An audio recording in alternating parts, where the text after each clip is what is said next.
DJI Pocket 3 দিন শেষ, Pocket 4 এর বাংলাদেশ অলরেডি রিলিজ হয়ে গিয়েছে DJI Pocket 4 এবং DJI Pocket 3 এই জিনিসটা এত বেশি পপুলার হয়েছে মানে ওয়ার্ল্ড ওয়াইড কল্পনাও করতে পারবেন না।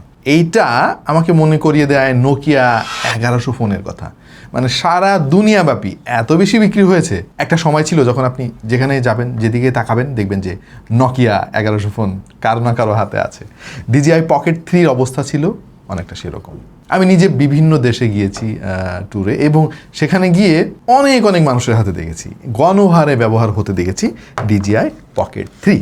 তো অনেক দিন হয়ে গেল, নতুন ভার্সন আসে না, DJI বের করে না। আমরা বিভিন্ন রকম কল্পনা করতে লাগলাম যে নতুন ভার্সনে এটা থাকবে, ওইটা থাকবে, এরকম হবে, ওইরকম হবে।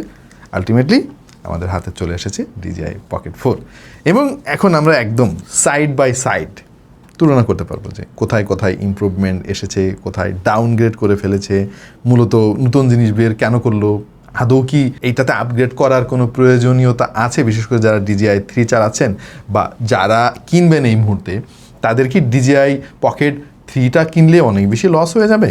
এত ফিচার কি এতে ইনক্লুড করেছে যে আমার DJI Pocket 4টাই লাগবে? আমাদের আজকের ভিডিওটা সেইটা নিয়ে আমরা চেষ্টা করব একটু তুলনামূলক চিত্র আপনাদের সামনে তুলে ধরতে। যারা ব্লগিং করেন বা টুকটাক কন্টেন্ট ক্রিয়েশন করেন, তারা ক্যামেরার পিছে না ছুটে এরকম একটা ডিভাইসই যথেষ্ট। আমাদের কাছে এবারে এসেছে DJI Pocket 4 এর কম্বো এডিশন, যেটাকে অনেকে আবার ক্রিয়েটর কম্বো বলেন। এনিওয়ে, এটা আমাদের কাছে পাঠিয়েছে Dronefly BD। Dronefly BD নাম হলেও তাদের কাছে কিন্তু DJI এর সব ধরনের প্রোডাক্ট পাওয়া যায়, অথেন্টিক প্রোডাক্ট এবং খুবই রিজনেবল প্রাইসে। এইরকম ব্লগিং কন্টেন্ট ছাড়াও যারা DJI এর অরিজিনাল ড্রোন কিনতে চান বা যে কোনো ধরনের অথেন্টিক গ্যাজেট কিনতে চান, তারা কিন্তু কন্ট্যাক্ট করতে পারেন Dronefly BDর সঙ্গে। এই মুহূর্তে DJI Pocket 4 কম্বো এডিশনটা তাদের কাছে পাওয়া যাচ্ছে 62 থেকে 63 হাজার টাকার আশেপাশে। তবে আপনি যদি আমাদের রেফারেন্স দেন তাহলে কিন্তু খুব ভালো একটা ডিসকাউন্ট পেয়ে যাবেন। হতে পারে সেটা 60,000 টাকার নিচেও নেমে যেতে পারে, depending on the market. So thanks Dronefly BD। Alright, এইবার আমাদের মূল আলোচনাটা করে ফেলি। কি আছে নতুন এবারে DJI Pocket 4-এ? আপনারা অলরেডি হয়তো আমাদের সোহাগের এবং স্যামের কন্টেন্ট দেখে ফেলেছেন। আমি একটু ডিফারেন্ট অ্যাঙ্গেল থেকে আলাপ করতে চাই এই DJI Pocket 4 নিয়ে। প্রথমেই চলুন এটার ডিজাইন নিয়ে একটু আলাপ করে ফেলি। দেখেন, ডিজাইনে কিন্তু খুব বেশি পরিবর্তন এখানে নাই, জাস্ট সাইজটা সামান্য একটু বেশি আমি দেখতে পাচ্ছি, সেটা কিন্তু খুব বেশি নোটিসেবলও না। ডিসপ্লে সাইজটাও একই রয়েছে। আমরা তো ভেবেছিলাম না জানি কত কি হবে, বাট তেমন কিছুই এবার দেখতে পেলাম না। খেয়াল করে দেখেন, দুইটার সাইজও প্রায় একই রকমই আছে।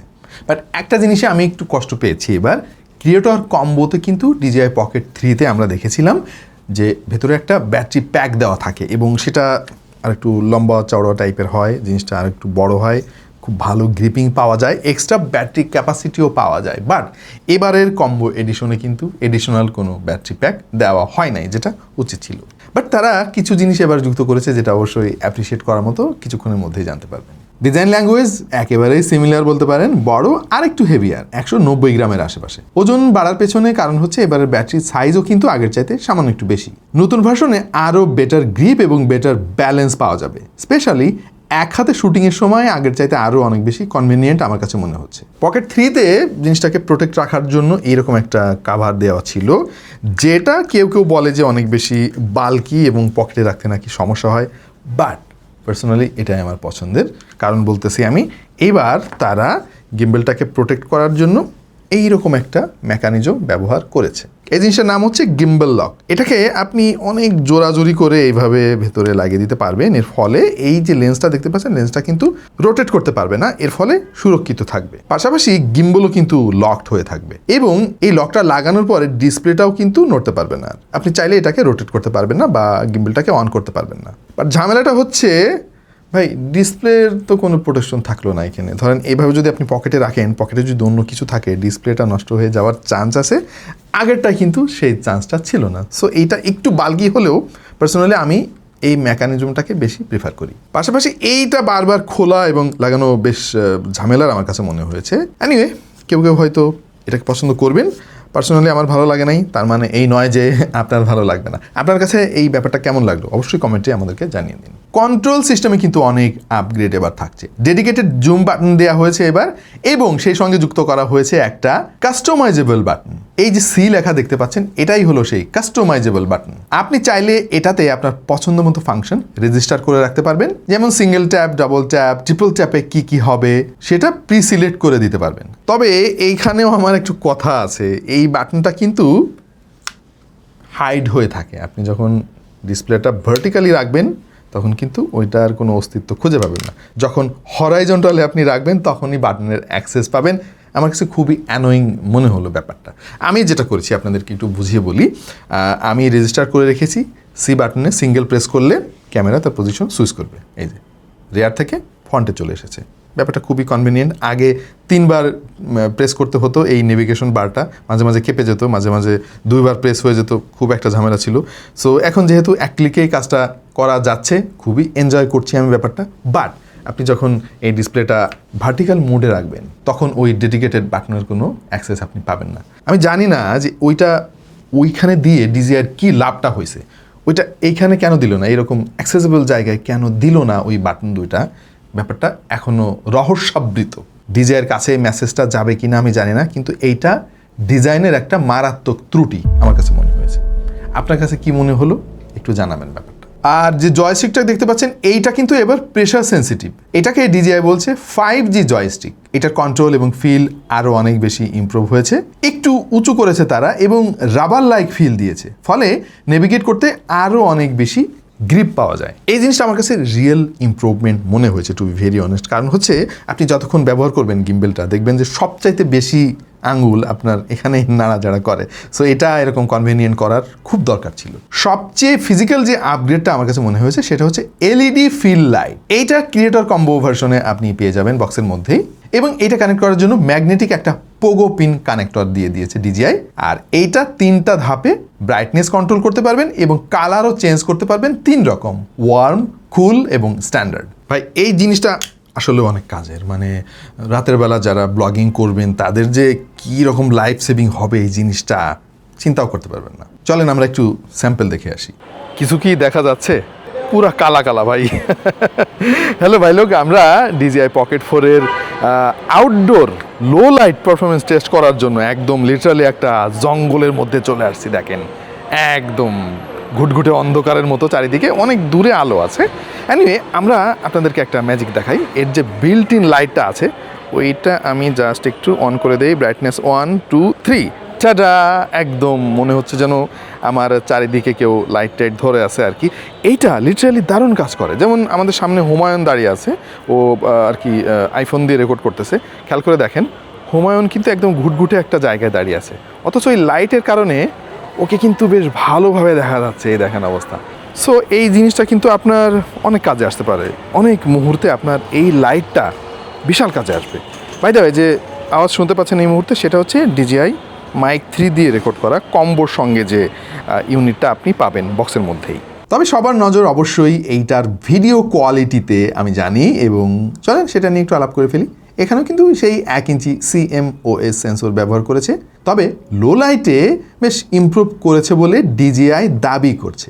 ভিডিওতে লক্ষ্য করলে বোঝা যায় পকেট 4-এর কালারটা একটু ওয়ার্ম ভাইব দেয়, আর ডিটেলও যথেষ্ট নোটিসেবল মনে হয় মাঝে মাঝে। ভিডিও রেজলিউশন সেই একই রকম, হরাইজন্টালি 4K 60 fps, আর যদি ভার্টিক্যালি আপনি রেকর্ড করেন তাহলে 3K রেজলিউশন পাবেন 60 fps। তবে আমার একটু অবজারভেশন এখানে আছে, আর সেটা হচ্ছে দেখেন আজকালকার বেশিরভাগ ভিডিওই আপনি দেখবেন ভার্টিক্যালি। টিকটক প্রচুর চলে, প্রতিদিন মানুষ অনেক দেখে, অনেকে কন্টেন্ট বানান কিন্তু টিকটকের জন্য, হ্যাঁ ওটা তো ভার্টিক্যাল। আবার ফেসবুকও আজকাল অনেক বেশি পপুলার, সেটাও ভার্টিক্যাল। সো ভার্টিক্যালে কেন 4K দিল না আমি জানি না, এটাও কিন্তু রহস্যে আবৃত। ডাইনামিক রেঞ্জ আরও ইমপ্রুভ হয়েছে। আগে ছিল 12 স্টপস, এবার সেটা করা হয়েছে 14 স্টপস। তার মানে হাই কন্ট্রাস্ট সিনে হাইলাইট অনেক কম ব্লোন হবে, আর শ্যাডোজে ডিটেল অনেক বেশি পাওয়া যাবে। ব্যাকলিট শট অথবা আউটডোরের অনেক হার্শ লাইটিংয়ে পকেট 3 থেকে কিন্তু ক্লিয়ারলি স্লাইটলি বেটার পারফরমেন্স আপনি পকেট 4-এ পাবেন। তবে একটা জিনিস লক্ষণীয়, সেইটা হলো 4K 240 fps স্লো মোতে ভিডিও করার সময় সাবজেক্ট অনেক সময় কিন্তু ডিফোকাস হয়ে যায়। মেবি এটা কোনো সফটওয়্যার রিলেটেড ইস্যু হবে। অবশ্যই ডিজিআই সফটওয়্যার সাপোর্ট যথেষ্ট ভালো, কোনো একটা আপগ্রেডে এটা ফিক্স হয়ে যাবে, আমি অন্তত আশা করি সেটা। কালার গ্রেডিংয়েও কিন্তু বড় ধরনের প্র্যাকটিক্যাল আপগ্রেড এবার রয়েছে। পকেট 3-তে ছিল D-Log M, যেটা লিমিটেড ফ্লেক্সিবিলিটি দিত, তবে পকেট 4-এ ট্রু 10 বিট D-Log দেওয়া হয়েছে। এর ফলে কালার গ্রেডিংয়ের সময় অনেক বেশি কন্ট্রোল পাবেন। ভিডিওর যে বিট রেট সেটাও কিন্তু আগের চাইতে অনেক বেড়েছে। আগে যেটা ছিল 130 Mbps, এবার সেটা হয়েছে 180 Mbps। এর ফলে লাভটা কি ভাই, আগের চাইতে আরও অনেক বেশি ডিটেল পাওয়া যাবে ভিডিওতে, এবং কোয়ালিটি লস হয়ে যাওয়ার সম্ভাবনা কিন্তু অনেক অনেক কমে গিয়েছে এবার। ক্যাজুয়াল ইউজাররা হয়তো এই ডিফারেন্সটা ধরতে পারবেন না, কিন্তু যারা এডিট করে, মানে এডিটর ভাই আমাদের যারা আছে আর কি, তাদের জন্য কিন্তু এইটা সিগনিফিকেন্ট একটা আপগ্রেড, তারা বুঝতে পারবেন সহজে এটা। জুম সেকশনে রয়েছে 2x লসলেস জুম এবং up to 4x digital zoom. DJI Pocket 3 যারা অলরেডি ব্যবহার করেন তারা জানেন যে এটা বেশ ভালো একটা আপগ্রেড। তার কারণ হচ্ছে ভাই, জিনিসটা তো এমনিতে অনেক ওয়াইড। ধরেন আপনি শ্যুট করতে করতে একটা জায়গায় আপনার মনে হলো যে এইখানে একটু যদি জুম করা যাইতো, আর একটু জুম করা যাইতো, ভালো হইতো অনেক, যেটা DJI Pocket 3-তে খুবই লিমিটেড ছিল, অনলি 2x জুম ছিল। এবার সেটা আপনি ডিজিটাল হোক অসুবিধা নাই, সবসময় তো আর আপনি জুম করে ভিডিও করবেন না, 4x পর্যন্ত জুম করা যাচ্ছে। অনেক সিচুয়েশনে এই জিনিসটা কাজে আসবে। আরও অনেক আপগ্রেড রয়েছে, যেমন স্লো মোশনে 4K-তে 240 FPS-এ আপনি শ্যুট করতে পারবেন, যেটা DJI Pocket 3-র ডাবল ভাই।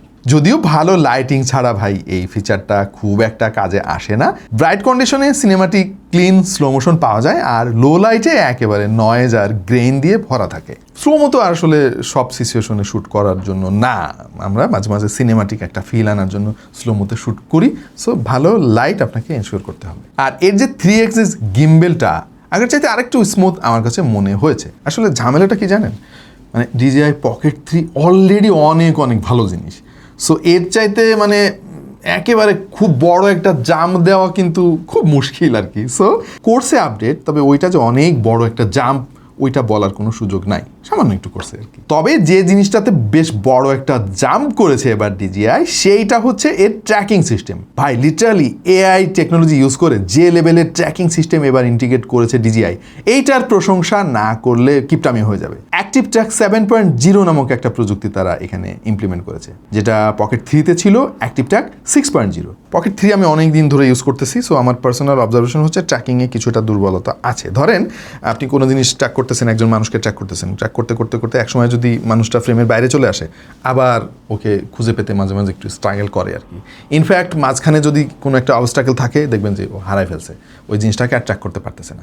বাট Pocket 4-এ ভাই এই জিনিসটা এত সূক্ষ্মভাবে করছে, মানে মাঝখান দিয়ে কোনো কিছু যাক বা একটু 1 সেকেন্ডের একটা গ্যাপ থাকুক, ফ্রেমের বাইরে চলে যাক, আপনার সাবজেক্ট যেটাকে ট্র্যাক করতেছেন ও আবার ওইটাকে ধরে ফেলে। ইভেন জুম করলেও ওই ট্র্যাকিংটা ও ধরে রাখার চেষ্টা করে, যদিও একটু স্ট্রাগল করে, বাট আমার কাছে খুবই কাজের মনে হয়েছে এই জিনিসটা। আপনি যদি একটা সেলফি স্টিক দিয়ে এটাকে একটু উঁচু করে, মানে খোলা জায়গায় শ্যুট টুট করেন, কোনো জিনিসকে ট্র্যাক করে, লিটারালি আপনি ড্রোন কোয়ালিটির ফুটেজ পাবেন, যেটা সোলো শুটিংয়ে বা ব্লগিং টাইপের কন্টেন্টের জন্য কিন্তু খুবই ফ্লেক্সিবল একটা পার্ট। আর ফটো সেকশন নিয়ে আর কি কথা বলবো, এটা তো ছবি তোলার জন্য আপনারা কেউ কিনবেন না, বাট আই গেস বেশ ভালোই ইমপ্রুভমেন্ট DJI এবার করেছে। এবার এতে থাকছে 37 মেগাপিক্সেলের সেন্সর, যেখানে Pocket 3-তে 9.4 মেগাপিক্সেল ছিল। আমি যদিও এই নাম্বার গেমে বিশ্বাসী না ভাই, সেন্সরের কোয়ালিটিটাই আসল, বাট লিটারালি আমরা যেটা দেখেছি যে ছবির কোয়ালিটি আগের চাইতে অনেক ইমপ্রুভ করেছে DJI, যেটা অবশ্যই প্রশংসা করতে হবে। ISO রেঞ্জও কিন্তু আগের চাইতে অনেক এক্সটেন্ডেড হয়েছে, আর এর যে নয়েজ রিডাকশন সেটা আগের চাইতে স্লাইটলি ইমপ্রুভড আমাদের কাছে মনে হয়েছে। সো ডেফিনেটলি এটা একটা বড়সড় আপগ্রেড মোটামুটি আমরা যেটা বুঝলাম, বাট এমন কিছু নয় যে এখন এই জিনিসটা একদম অকেজো হয়ে গিয়েছে। এখনও কিন্তু ও সমানে সমান পারফরমেন্স করে। Pocket 3-র মতো এটাতেও রয়েছে rotatable two inch OLED touch screen display, যেটার মাধ্যমে সিমলেসলি হরাইজন্টাল এবং ভার্টিক্যালে আপনি সুইচ করতে পারবেন। তবে ইউআইটা আগের চাইতে স্মুথ আমার কাছে মনে হয়েছে পার্সোনালি। অনেক অপশন কিন্তু এখানে এবার ইন্টিগ্রেট করেছে DJI, যেমন স্টোরেজ অ্যাভেলেবিলিটি, গেস্টার শট, এরকম আরও অনেক কিছু। 107 GB বিল্ট ইন স্টোরেজ ভাই, এই না হলো আপগ্রেড। মানে আগে যেটা হইতো মেমোরি কার্ডের উপরে ভরসা করতে হতো আর কি, মেমোরি কার্ড মাঝে মাঝে যদি কাজ করা বন্ধ করে দিত, এটা তখন একটা পাথরের টুকরা হয়ে যাইতো আর কি। বাট এবার যেহেতু ফিজিক্যাল স্টোরেজ রয়েছে এবং 107 GB কিন্তু কম না ভাই, অনেক অনেক ফুটেজ আপনি নিতে পারবেন। মেমোরি কার্ড আপনার না কিনলেও চলবে। আর এতে তো আবার যেন তেন মেমোরি কার্ডও লাগানো যায় না ভাই, আজকাল মেমোরি কার্ডের যে দাম, ভালো মানের একটা মেমোরি কার্ডের দাম আজকাল এরকম 3-4 হাজার টাকার বেশি। সো বেশ বড় একটা আপগ্রেড অবশ্যই আমি বলবো এই জিনিসটাকে। শুধু তাই না ভাই, এখানে USB 3.1 টেকনোলজি ইউজ করেছে DJI, এর ফলে প্রচুর স্পিড পাবেন যখন পিসিতে এই ফাইলগুলো আপনি নামাবেন। সেই সাথে রয়েছে Wi-Fi 6, মানে ফাইল আপলোডিংও করতে পারবেন আপনি সিগনিফিক্যান্টলি ফাস্টার ওয়েতে। ডেইলি ইউসেজে এই জিনিসটা কিন্তু হিউজ একটা ফ্যাসিলিটি দেবে আপনাকে। সো পকেট 3 যেখানে মাইক্রো SD কার্ড নির্ভর ছিল, সেখানে পকেট 4-এ আপনি একদম হ্যাসেল ফ্রি এক্সপিরিয়েন্স পাবেন। ও ভাই, আবার মনে করেন না যে এতে SD কার্ড ব্যবহারের সুযোগ নাই, অবশ্যই আছে, সেই ফাংশনটা তো রয়েছে পকেট 3-এর মতো। তবে আরেকটা জিনিস ভালো লাগলো, সেটা হলো মাইক্রো SD স্লটটা হিডেন রাখার জন্য প্রোটেক্টিভ একটা হ্যাচ দিয়ে দিয়েছে DJI, যেটা থাকলে ধুলোবালি এর মধ্যে ঢোকার চান্স অনেক কমে যাবে। অডিও কোয়ালিটিতেও কিন্তু যথেষ্ট ইমপ্রুভমেন্ট আমরা এবার দেখতে পাচ্ছি। যদি আপনি স্ট্যান্ডার্ড এডিশন কেনেন তাহলে কিন্তু এরকম মাইকটা আপনি পাবেন না। সো আমার মনে হয় কম্বো এডিশন কেনাটাই বুদ্ধিমানের কাজ হবে। এনিওয়ে, এটা কিন্তু মাইক 3 আমার হাতে যেটা দেখতে পাচ্ছেন, বাট DJI Pocket 4 মাইক 2ও কিন্তু কম্প্যাটেবল, সেটাও আপনি এর সঙ্গে কানেক্ট করতে পারবেন। এবং এর সঙ্গে এবার 3 মাইক অ্যারে সিস্টেম ব্যবহার করেছে DJI, সঙ্গে রয়েছে 4 channel Osmo audio spatial audio recording. আগে ছিল 1300 mAh এর ব্যাটারি, এবার 1545 mAh এর ব্যাটারি, স্লাইটলি আপগ্রেডেড অবশ্যই, এই জন্য সাইজটা একটু বেড়েছে। আর DJI ক্লেম করতেছে যে এইবার রান টাইম পাওয়া যাবে 240 মিনিট যদি 1080p-তে 24 fps-এ শ্যুট করেন। তার মানে প্রায় 74 মিনিট ইনক্রিজ করেছে। এটা শুধুমাত্র ব্যাটারির জন্য না, মোটামুটি আরও আনুষঙ্গিক আরও অনেক কারণে কিন্তু ব্যাকআপটা বেড়েছে আগের চেয়ে। এবং ফার্স্ট চার্জিং সাপোর্ট রয়েছে ভাই, এটা খুবই কাজের, কারণ ক্রিয়েটরদের অত বসে থাকার টাইম নাই। আপনি 18 মিনিটে 80% চার্জ করতে পারবেন DJI Pocket 4। তবে একটা জিনিস আমি বলে রাখি ভাই, ব্যাটারি ব্যাকআপের কথা কোম্পানি অনেক সময় অনেক কিছু দাবি করে, এক্স্যাক্টলি ওইটাই পাওয়া যায় না। রিয়েল লাইফে মাঝে মাঝে একটু এদিক সেদিক হয়। আপনি ডিসপ্লের ব্রাইটনেস অনেক বাড়িয়ে রাখলেন, অথবা হাই ফ্রেম রেটে আপনি শ্যুট করলেন, মাঝে মাঝে 4K করলেন, 3K করলেন, এটা সেটা করলেন, সো ব্যাটারি ব্যাকআপ কিন্তু অনেক কমে যাবে। আবার এই জিনিসটা যদি বারবার আপনি মুভ করেন, একবার সামনে একবার পেছনে, ওর জন্য তো ব্যাটারি কনজাম্পশন বাড়বে। সো এটা মাথায় রাখতে হবে আপনাকে। সেই সাথে আবার এবার তো ফিল লাইট দিয়ে দিয়েছে, সবাই চাইবেন যে একটু ফিল লাইটটা ইউজ করতে, এর জন্য তো ব্যাটারি কনজাম্পশন আগের চাইতে বাড়বে। তবে ব্যাটারি পার্সেন্টেজ দেখা যায় ভাই, এইটা পকেট 3-তে ছিল না, খুবই বিরক্তিকর একটা ব্যাপার। পকেট 4-এ এইবার আপনি কত পার্সেন্ট চার্জ আছে সেটা ডিজিটালি দেখতে পাবেন। ক্রিয়েটর কম্বোর সঙ্গে অসমো পকেট 4 ক্যামেরা তো পাচ্ছেনই, DJI মাইক 3 ট্রান্সমিটার পাবেন, ফিল লাইট পাবেন একটা, অসমো মিনি ট্রাইপড রয়েছে একটা, আর অসমো পকেট ওয়াইড অ্যাঙ্গেল লেন্স রয়েছে একটা। এইটা ইউজ করলে ওয়াইডনেস আরেকটু বাড়বে, মাঝে মাঝে আপনার কাজে আসতে পারে। একটা USB-C to USB-C PD কেবল পাবেন, একটা হ্যান্ডেল পাবেন সাথে, 1/4 ইঞ্চি থ্রেডের গিম্বল ক্লাম্প পাবেন, রিস্ট স্ট্র্যাপ পাবেন, ব্যাগ আর একটা পোর্টেবল পাউচ পাবেন। তবে স্ট্যান্ডার্ড প্যাকে তো অবশ্যই এত জিনিস পাবেন না আপনি, যা না হলেই নয় সেটাই পাবেন আর কি। অলরাইট, ফাইনাল ভার্ডিক্ট দেওয়ার পালা এইবার। দেখেন, DJI Pocket 4 হচ্ছে DJI Pocket 3-এর একটা আপগ্রেডেড ভার্সন। মানে এটা কিন্তু রিইনভেন্টেড কিছু না, এমন না যে বিশাল একটা জাম্প করেছে। হ্যাঁ, ইমপ্রুভমেন্ট আছে বেশ কয়েকটা জায়গায়, বাট ওইটা না হলেই নয়, মানে এখন আর DJI Pocket 3 চলবে না এইরকম ব্যাপার কিন্তু না। DJI Pocket 3 অলরেডি দারুণ একটা জিনিস। আপনার যদি DJI Pocket 3 না থাকে, ধরেন আপনি কিনবেন ভাবতেছেন, তাহলে DJI Pocket 4 নেওয়াটাই ভালো। বাট আপনার বাজেট যদি কিছুটা টাইট হয় তাহলে Pocket 3 নিতে পারেন, আফসোস করবেন না আর কি। আমি পার্সোনালি সেরকমই ফিল করেছি। কিছু কিছু জায়গায় ডিজাইনের একটু দুর্বলতা আছে, ওইটা আমার মনে হয় যে কাটিয়ে উঠবে DJI পরের ভার্সনে। আর আমরা শুনতেছি যে এটা নাকি একটা প্রো ভার্সন আসবে, সেটাতে আরও অনেক কিছু থাকবে, জানি না কী কী থাকবে, হাতে আসলে তখন আলাপ করতে পারবো সেটা নিয়ে। অবশ্যই আপনার কাছে আসলে কি মনে হয় এই DJI Pocket 3 সঙ্গে Pocket 4-এর যে আপগ্রেড, এটা কি worth it? বা এই মুহূর্তে আপনি যদি এই দুইটার কোনো একটা কেনেন, কোনটা চুজ করবেন? একটু কমেন্টে আমাদেরকে জানিয়ে দিন। আপাতত পর্যন্তই, দেখা হয়ে যাবে অন্য কোনো ভিডিওতে ভিন্ন কোনো বিষয় নিয়ে। সে পর্যন্ত সবাই ভালো থাকুন, সুস্থ থাকুন আর দেখতে থাকুন টেক টু দ্য পয়েন্ট।